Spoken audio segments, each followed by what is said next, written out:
It is confessions. Say confessions. Confessions.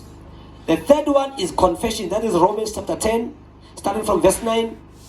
It says that if you confess with your mouth the Lord Jesus and believe in your heart that God has raised him from the dead, you will be saved.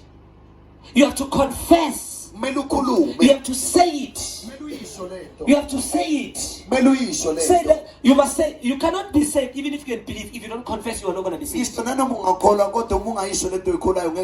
That's the reason we call you forth in front and say, confess, say, the Lord Jesus is Lord of my life. And God raised him from the dead. Let me tell you something. You don't have to feel it. These are things of the spirit. It does not mean if your mind is doubting, you are doubting. Some of you think your mind is involved in this equation. No. You may be thinking, hey, but am I saved or not? Your mind will be telling a lot of things. But no, you have to just believe your heart. Believing with your heart. And you confess with your mouth. You don't have to feel it. You don't have to agree with it in your mind. It's not a mental thing, it's a heart thing. Your heart can believe. Your mouth just have to say it. Your mind can be reasoning. Forget about your mind. Yeah, forget about your mind.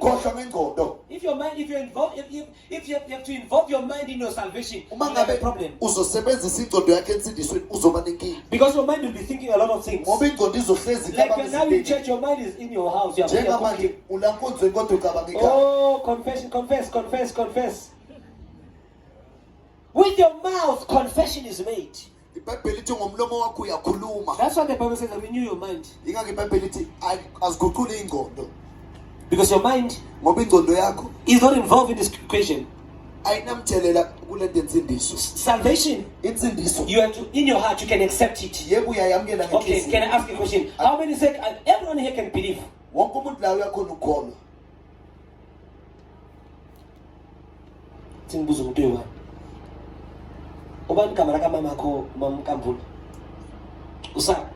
How do you know what mama? Alison, the question you have foot. Uban kamera kama mako. Usara now. Sarah. If I can say your mom is Corinne, would you believe me? Because you are light as Corinne. They told you is your mom, Manish. You believed it. They have proof. I'm sure even the blood will not prove because the blood is your father. So how do you know is your mom? You believed. They told you believe. Same thing. I'm telling you, Jesus was raised from the dead. Oh, I accept. That's why when the devil begins to deceive you, you can, this is not your mom. Yeah. Say to you, an old uncle will come and say, you know you were adopted. That's why they don't look like me. This child is not looking like me. Oh. But all along you thought it was your mom. You were told. You believed. Am I right? Now, did you reason it out? No, you accepted. So it is easy to believe. Everyone can believe. Now, when you can believe, all things are possible with you. So you believe and say it. It may not make sense. Someone coming from the dead. Just use your mind. You are already doubting. Am I right? Imagine you are rich. We are saying you are rich. You are a new creature. You are born again. Yeah. An old man as me. You are born again. You can accept with your heart. You can accept it. Your mind is not involved in this issue. How many believe they've got intestines? Have you seen them? Except nurses. Have you seen them? Have you seen them? Have you seen your They told you believed.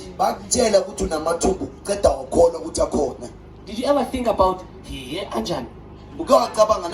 They showed you a picture and you said, oh, this is it. You see, so easy to believe. So you cannot tell me you can't believe.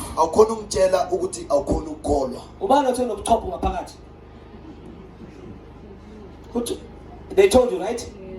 Are you sure? Maybe there's water inside, only water. Or maybe there's nothing, empty head. I would hear people saying that this is an empty head. Maybe it's empty too. You believe, right? Now, after believing, you have to do what? Confess. Confess. So, if you don't confess, you will not be saved. Hallelujah. So, if you don't confess, you will not be saved. You will not be saved. Hallelujah. Mark chapter 12, chapter 11. Salvation comes through confession. Unless you confess. So Jesus answered and said to them, have faith in God. For surely I say to you, whoever says to this mountain, be removed and be cast into the sea, and does not doubt in his heart, but believes that those things he says will be done, he will have whatsoever he says. It means you can only have whatever you. That's what you're going to have. Yes, you will have it. Poverty is your portion. Yes, it's yours. You possessed it. I have HIV and AIDS. No, continuous under the leadership. You will have whatever you say. So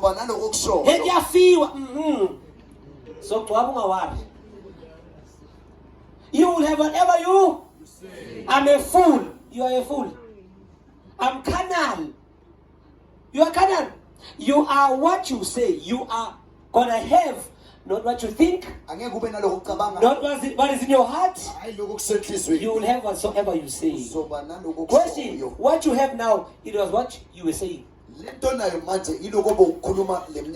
What where you are now is what you were saying. Yeah.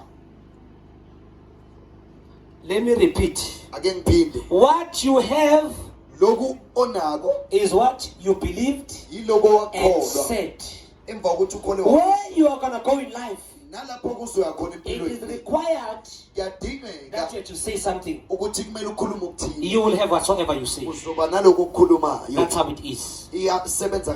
When you read 2 Corinthians chapter 4, verse 13, the Bible says, since we have the same spirit of faith, we